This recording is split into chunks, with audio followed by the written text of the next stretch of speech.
All right, part 2 is the platforms and stances of the candidates. This section is going to be a bit different, so I can sum up the information I've gathered, the Q&A responses, and try to keep it concise.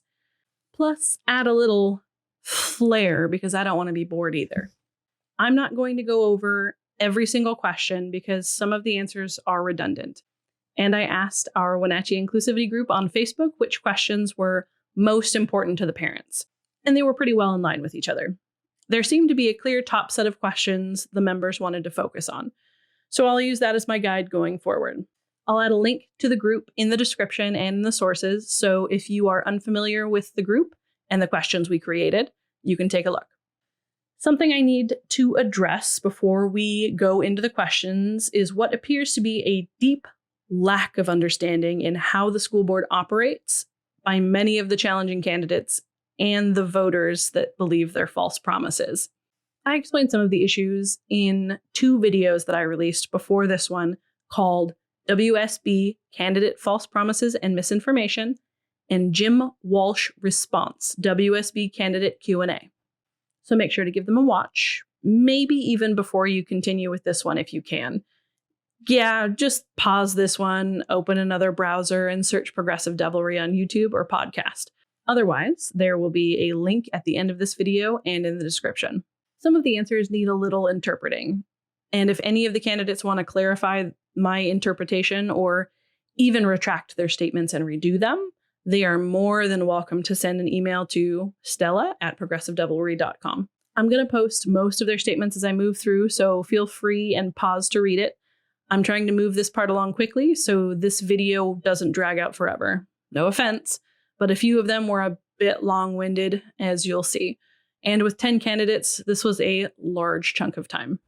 Okay, so the first question that seems to be at the top of the list, and I'll go in the same order when I introduce the candidates. We'll start with Maria. What are 3 things you believe need to change or improve in our schools? Maria says, we need to attract and retain teachers and school administrators that represent the diversity of the students it serves. Communication between the school district, board, and the community. Lower class sizes. As I said before, Matt didn't send me his answers, so I'll use his social media posts and websites to answer for him. He believes that a lot of things need to change, though he has a hard time using specific instances of actual local issues. Matt is a reactionary person who tends to use a lot of the same language as Tucker Carlson, Steve Bannon, and other conservative talking heads. I couldn't find much original thought by him or any actionable plans for change. His biggest posts are about banning CRT, which the school district has already said is not a part of the curriculum, nor will it be. He also wants to have all kids return to school unmasked, regardless of vaccination status. And while he promises to make that a focus, he can't affect state policy, though he would rather you believe he could. He uses a lot of words like indoctrination when talking about comprehensive sex health education and trans student education resource, TSER. So it sounds like he's against those as well. Tina believes that our kids should be taught subjects first, including science, math, the arts, reading and writing, history, social studies, life skills, and physical education, while also open to introducing additional skilled trade subjects into the curriculum. So no change there because that is currently the curriculum. She also wants smaller class sizes for teachers. She says she's a proponent of fiduciary spending and wants to reduce the budget, but then also goes on to say she wants to expand for assistance and extracurricular program development, which I take to mean that she wants to reallocate some of the budget, not reduce it. Fiduciary duties have to keep the client's best interests at the top priority. But in the case of school spending, it sounds like she just means that the school district's best interests should be top priority when it comes to school district spending, and that sounds like a gimme. I agree with her that teachers shoulder too much and should not have their opinions silenced, though I suspect she doesn't mean progressive teachers based on some of her upcoming answers to other questions. She also says our education system shouldn't be micromanaged by the state and federal governments, which I can only take to mean any law passed to improve and regulate our education, like keeping our kids safe via masking. Dr. Sandberg's answer is, as a current member of the board, we have selected 3 primary values to move our district forward. These values include equity, accountability, and excellence in learning. These were determined prior to the pandemic, Since that time, I have used these values to guide my choices during an emergency shutdown and reopening to students once again.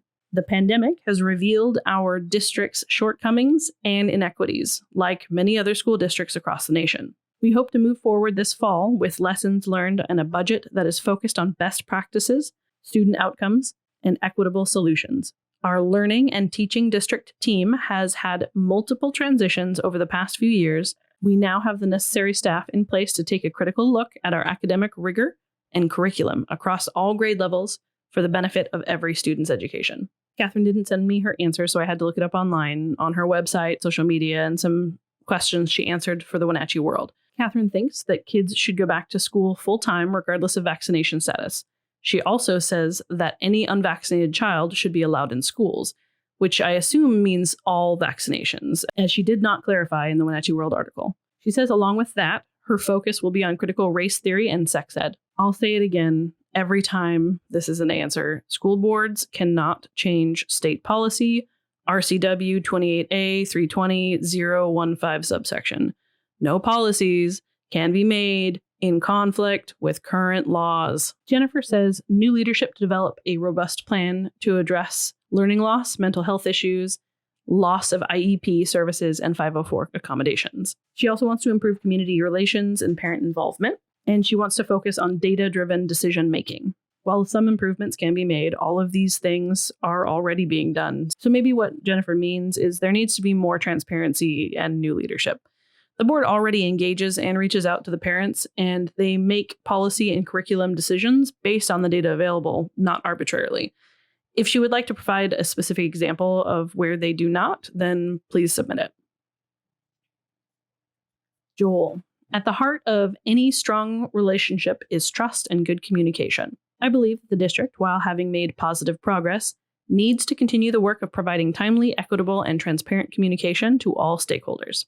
And his third sounds a lot like part of Diversity, Equity, Inclusion Initiative, which is already a part of our current school board initiative. To echo what I just interpreted for Brant, Joel believes that there needs to be more transparency, focus on expanding new and existing programs to promote accessibility. Julie didn't send me the answers, but she is currently on the board. Miranda's answers: provide additional student support, mental health support groups for youth, provide additional resources for educators and volunteers, provide transparent responses in addressing parent and community concerns. So that's 3 for transparency, and that's a pretty good consensus. Arlette says the effective communication and partnership building with students, staff, administrators, families, and community members. Well, that's another one for transparency. Smaller class sizes, which seems to be kind of an echo as well. Our district needs to not only strive to be diverse, equitable, and inclusive, but we need to enable this intention into action. It is often understood that diversity only means race, ethnicity, and gender, but what fails to be communicated is that diversity also means socioeconomic status, age, religion, language, gender identity, disability, as well as thoughts, ideas, values, and perspectives. Our students, families, and educators are already diverse in all of these ways. We just need to eliminate barriers that prevent success and fair access to opportunities. Only then will this district become an all-inclusive, welcoming environment that celebrates Wenatchee as a whole. So that last one again sounded a lot like the DEI initiative, which is already in place with the school board. What are 3 things you believe the school district is currently handling well? Maria says the development of the district's strategic plan and its focus on equity and inclusion, the implementation of social emotional learning at every grade level, especially the additional support added as students return to full-time instruction, compliance with state mandates during the pandemic to keep our students, teachers, and staff safe. So as you know, Matt didn't send me his questions, but it sure seems like he doesn't think the school board is doing anything right from what I can tell online. Tina says Wenatchee School District's communication in Spanish is done well on media outlets for parents. She also thinks providing food to children when parents cannot necessarily afford it themselves, and the grounds at many of the schools have been maintained very well and safely. Dr. Sandberg says that she feels the district did an excellent job of keeping students and staff safe while attempting to engage in new educational pathways. She also says that Superintendent Gordon has encouraged a district culture of integrity, inclusivity, and support for one another, and has done a great job encouraging communication with families. She also believes that the board has continued to keep the district in a fiscally responsible position. Catherine says in a Wenatchee World article that while some people were negatively affected by COVID, that it was a blessing to get parents interested in the school board. Wow, that's a thing you can say, I guess. I couldn't find anything online where she said the current school board was doing well. Jennifer says student development, providing different opportunities for students to take part in diverse activities, providing alternative learning options for students who do not do well in traditional classrooms, great teachers who care about their students. Jill believes that over the last year and a half, despite challenges that our districts have faced, we are on our way to creating the strongest and best leadership structure we've ever experienced. Dr. Gordon and his cabinet have been making smart changes in leadership that will help Wenatchee School District thrive in the areas of diversity, inclusivity, equity, and opportunity for all students. Joel seems to think the current school board is doing a great job, so I'm not really sure why he's running. I couldn't find anything from Julie about what she's even doing well on the board or what she thinks the board's doing well.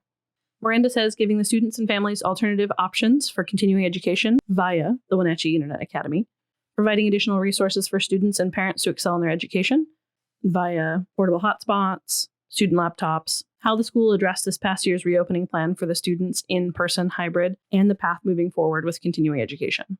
Arlette says alternative interactive pathways such as Westside Alternative Programs, the Tech Center, WIA, Grad Alliance, Running Start, AP courses, college and the high school, and CTE pathways. She also says we have some amazing faculty who are student-driven and focused on creating change for the students and families they serve, the Strategic Planning Committee.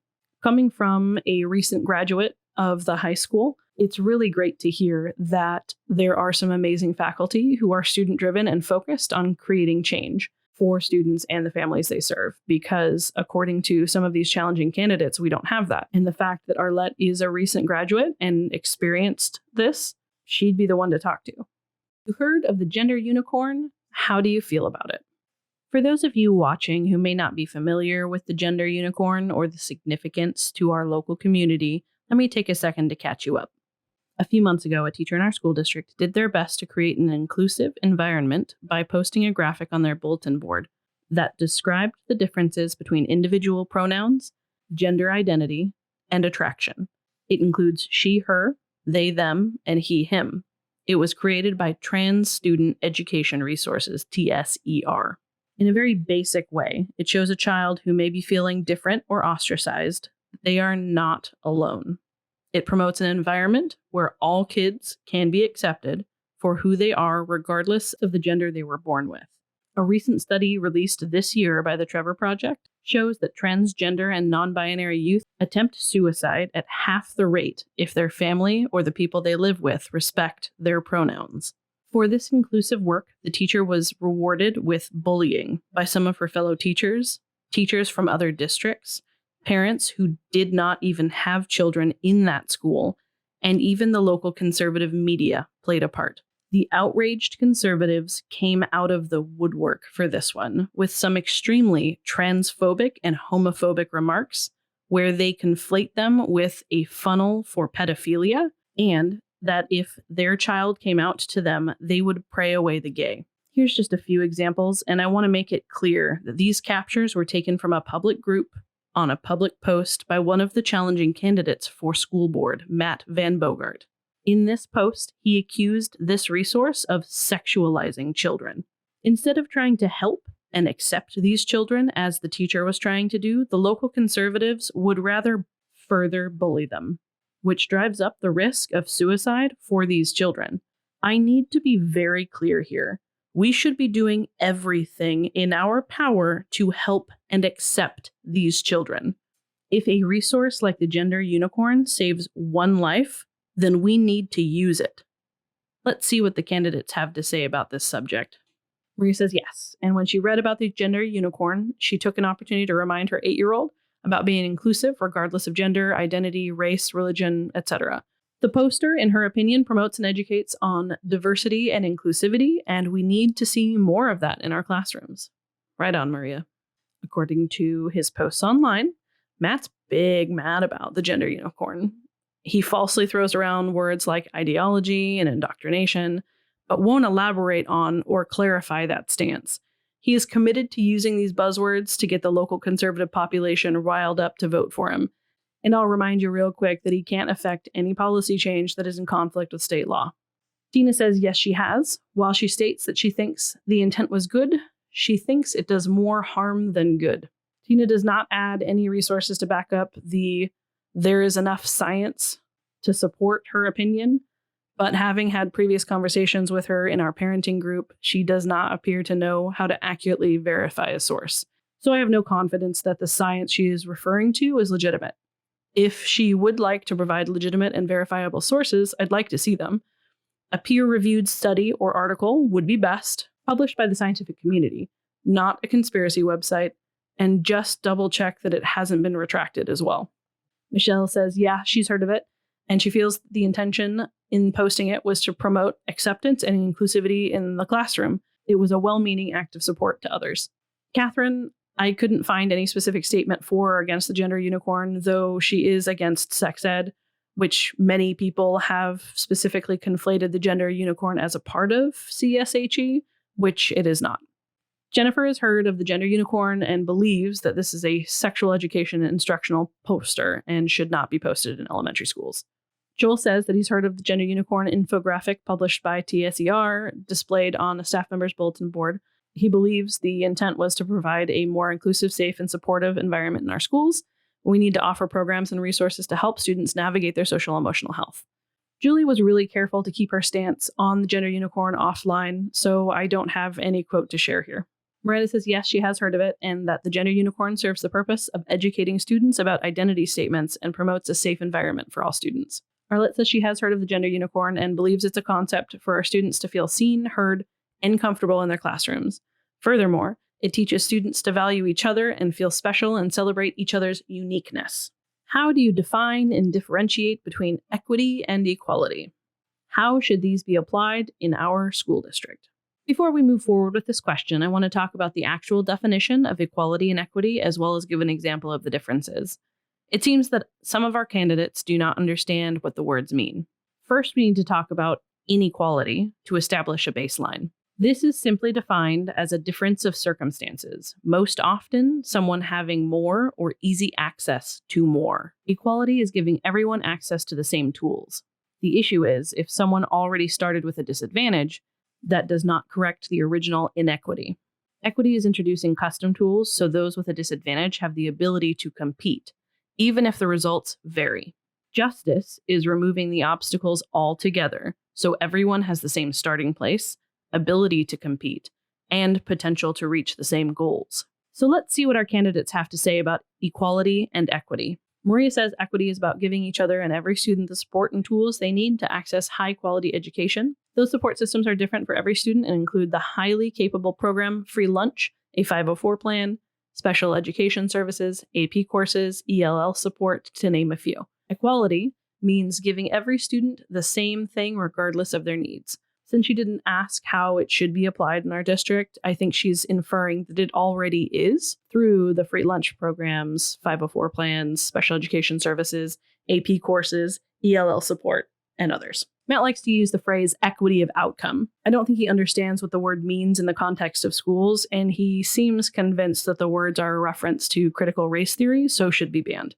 Tina says, equality means we are all given the same opportunities and acknowledges we won't necessarily get the outcomes we want if circumstances are not adjusted for equal outcome. Tina thinks that equity is a buzzword and doesn't believe it's important, and IEPs were the only example of equity she could come up with. She thinks that equity is defined by everyone reaching the same goal. Michelle says if students of various reading abilities are assigned to the same reading group, that is equality. Everyone is given the same assignment regardless of their current skill level and knowledge. If students are assigned to a reading group based on their current reading skill, that is equity. Each student is given a level that is just right based on their current skills and given the necessary resources so they can continue to improve and advance in their skills. Catherine has avoided using these words, though on her website she says she wants to improve the quality of education in the school district, and also says kids shouldn't be forced into one-size-fits-all learning model that does not reflect the values of the community. Based on her response to the false idea that CRT is taught in K through 12, I can only assume she is talking about equality and equity here and obviously doesn't understand what it means. Jennifer says equality is how we treat people, such as providing students with an equal amount of respect and instruction. Equity is about giving each student the individual tools that are needed to succeed. One way the school district does this is by providing different programs, resources, and support to address the individual needs of the student.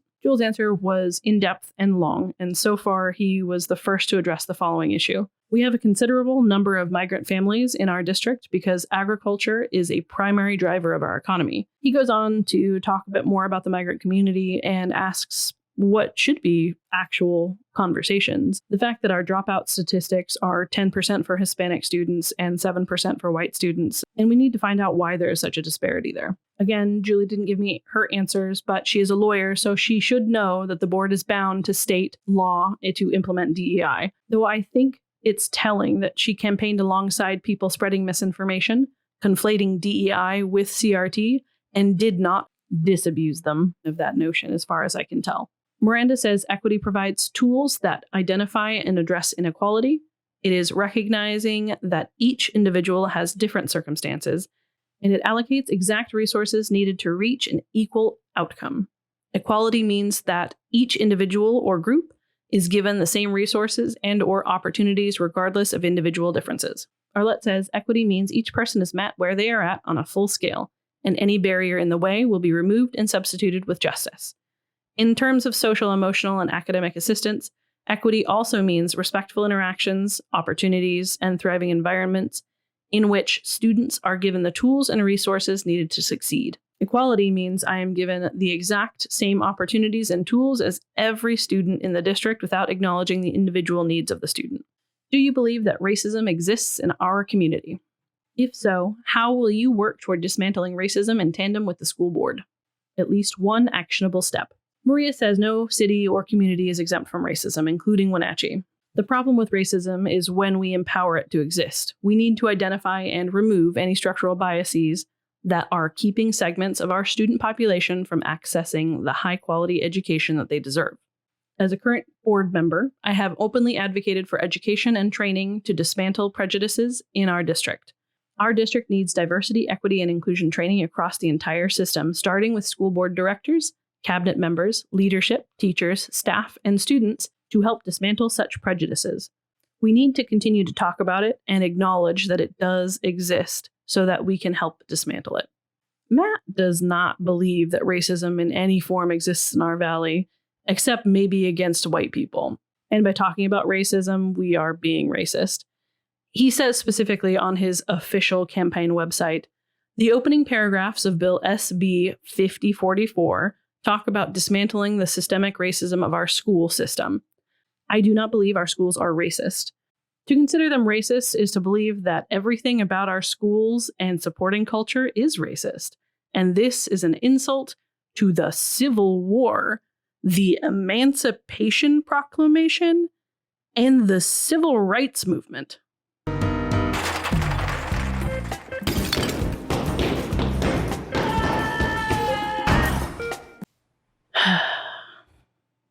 Tina says, I believe that racism exists in every community. It has always existed and unfortunately will likely always persist. That does not mean it should be tolerated or accepted in any form. I am simply stating this fact to answer the question. Tina says that the best way to fight racism is by leading by example, which I completely agree with. Being anti-racist is the best way to lead by example. Though based on this statement, I don't think that's what she means, since she says that blatant racism is no longer commonplace. We cannot change everything, however. With small individualized steps and examples of showing people a positive way to treat others, it will effectively grow, just as it has since the days of segregation and blatant racism being commonplace. In terms of an actionable step, I believe the district should review social study courses currently employed and ensure that they include age-appropriate and comprehensive material to educate our students on what racism is, its history, both globally and nationally, and how to identify it in our own behaviors and thought processes. Michelle says that she does believe that racism exists in most, if not all, communities, including our own valley. Dismantling racism takes the work of many individuals working together. As a board member, she's taking actionable steps that have included attending equity conferences, becoming involved with local anti-racism work, and listening to others' viewpoints that are different from her own experience. She says she will continue to encourage other school board members to attend workshops on anti-racism work and equity conferences. Catherine's response to the existing critical race theory is interesting and seems to show a lack of understanding of what it is. And it sounds like she is advocating for censorship as well as against the First Amendments in school. She says, critical race theory, CRT, is a racist ideology that must be rejected. It teaches children that the color of their skin inherently determines that they are either an oppressor or a victim, the oppressed. CRT's end goal is racial division and an end to American ideals of equal treatment under the law. It has no place in any school curriculum or being taught to anyone, anywhere, ever. By the way, none of what she said is true about CRT, which is a high-level college theory that uses racism as a lens to study law and the origins of some systemic issues. Jennifer says, unfortunately, racism exists everywhere. As a board member, I support a zero-tolerance policy regarding racism. Jennifer did not provide an actionable item in dismantling racism in our community, unless she meant a zero-tolerance policy regarding racism, which is already implemented in our school district. Joel says racism is in every community. Upholding the values of our strategic plan and supporting training and continuing education for our teachers and staff in areas such as culturally responsive teaching is a big step in the right direction. Julie had no comment on racism in our community. Racism exists in every community, Miranda says. She says that she would encourage the use of inclusive language in all district communications to help students and families from diverse backgrounds feel welcome. Focus on providing diverse programs and supports in order to meet all students where they are and take them as far as they can go. Be aware of data from the district and the OSPI on how successful our district is in serving our students. Arlette says she believes racism exists in our community as she has experienced it firsthand herself in this district, not only from individuals, but also from the system that has put her and her peers at a disadvantage because of their identity. She says one of the many ways we can work to create a more inclusive school district is to train our faculty and educators to be culturally competent and to understand and represent the students they are serving. What does inclusivity mean to you? How will you help foster or support inclusive school policies? Maria says inclusivity means valuing the unique contribution that every student brings to the classroom. Every student needs to have a sense of belonging in our schools and classrooms regardless of their learning ability, race, gender, identity, religious belief, socioeconomics, etc., to achieve their highest potential. She also says she plans to help implement diversity, equity, and inclusion training. Matt does not like the word inclusivity unless it means he can be as abusive as possible without any consequences. Then he likes to pretend he's upset about being censored and not being included. In regards to an incident on our Facebook Parents for Inclusivity group, I had to mute him for being abusive towards one of my moderators, which will not be tolerated in our group. The paradox of tolerance is real, I know, but in order to root out abusive behavior, you have to reject it. He went on to say this after being muted. I have been silenced from Wenatchee Public School Parents for Inclusivity because I questioned their narrative and invited them to my home Friday for lunch and a video record of the entire conversation. It's hilarious for two reasons. Their Facebook calls for inclusion, and they have important points to make, which one would think would be good to have on video. But no, you can't even make this stuff up. He shared this in multiple groups with varying degrees of accuracy and completely misrepresented his actions, which led to him being muted. I didn't ban him, I muted him after he invited one of my moderators to spank him when she asked him to reword ableist language in one of his comments. Dina says, including everyone, no matter their social, economic, sexual, racial, or other differentiating factors. Being kind works. There is no curriculum for teaching kindness in general to anyone. If I find that policies can have a real measurable impact, I will consider it further, based on the community's feedback. A real political answer here, and if it weren't for things you've said on other platforms, I would have believed it. A concerned voter provided the capture from the app Nextdoor, where a user from Okanagan lamented liberalism and conflated it with drug use and expressed homophobia, to which your response is, perfectly said, thanks. The fact that you would be against teaching inclusivity and acceptance of LGBTQ plus students is horrifying, especially compared to your official answer in this question. And to be clear, for any kids and LGBTQIA plus folks watching, it is okay to be gay.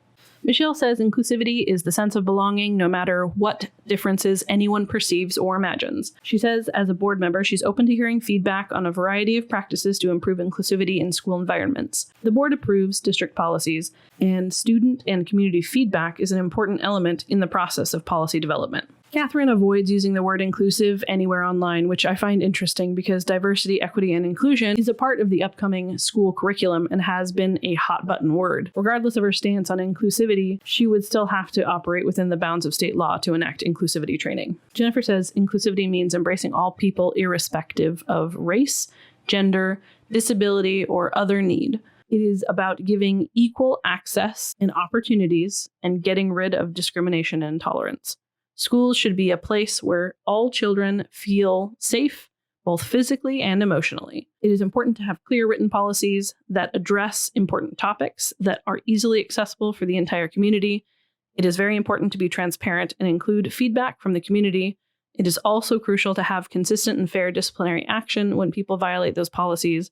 We need to create a culture where any disciplinary actions are viewed as a learning opportunity, rather than a way to exclude or divide students.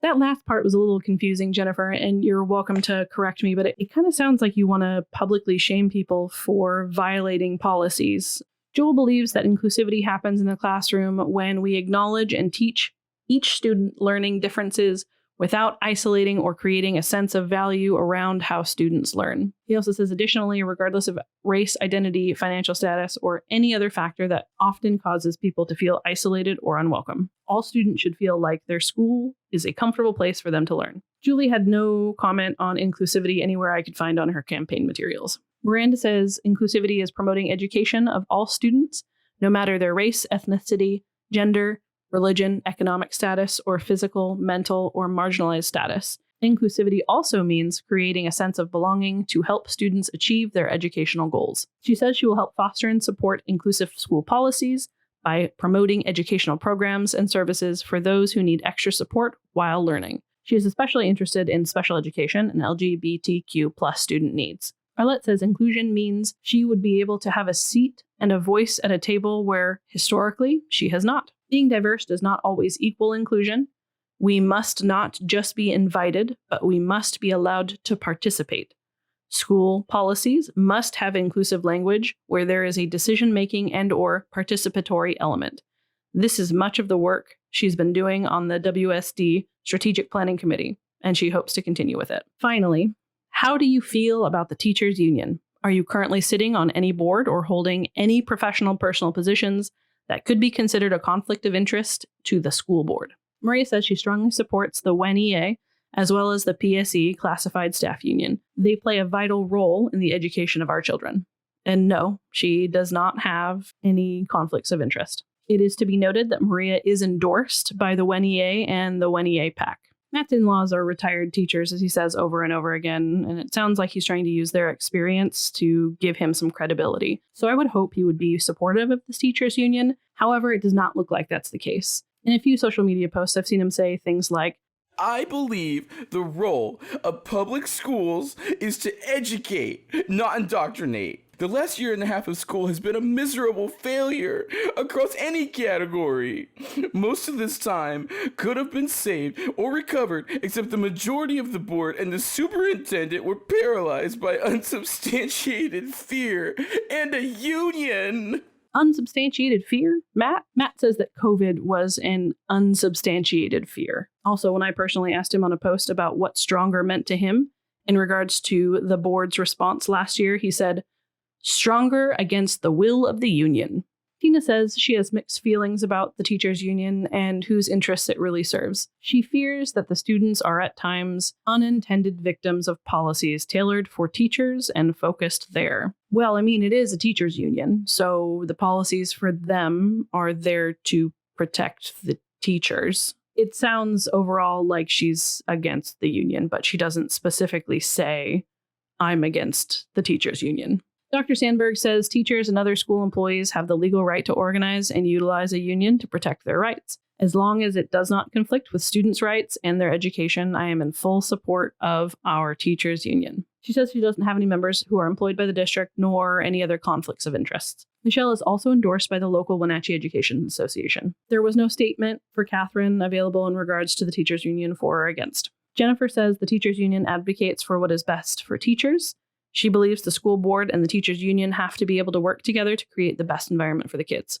Though she said in a comment on Facebook that she will protect kids from the Marxist WEA indoctrination. So it seems she believes, or at the very least, isn't correcting other people of the notion that WEA is Marxist, which it is not, to be clear. From his statement, it sounds like Joel supports the WEA.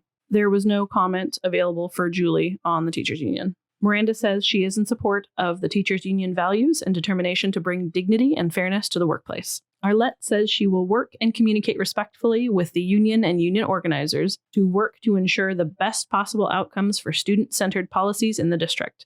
And she says no, her time with the WSD Strategic Planning Committee will be completed, so she will not be serving on both at the same time, in reference to conflict of interest. That wraps up part 2 for the focused Q&A. Part 3 will be my opinion, where I reveal that one of the candidates is not who they are pretending to be. An update since part 1 went live, Miranda emailed to let me know that her current position is actually as a deputy clerk with the Chelan County Superior Court. If any candidates send me an update or correction to the information I've shared today, I will post the updates in the description of the video. If you'd like to show your support for me and everything Progressive Devilry does, then check out my Patreon, patreon.com/Progressive Devilry. Part 3 coming at you in just a few days, and don't forget to devil your reps and devil your senators. Hit that subscribe button to stay updated with us. And any sources we've used in today's episode are below or are available on our website at progressivedevilry.com.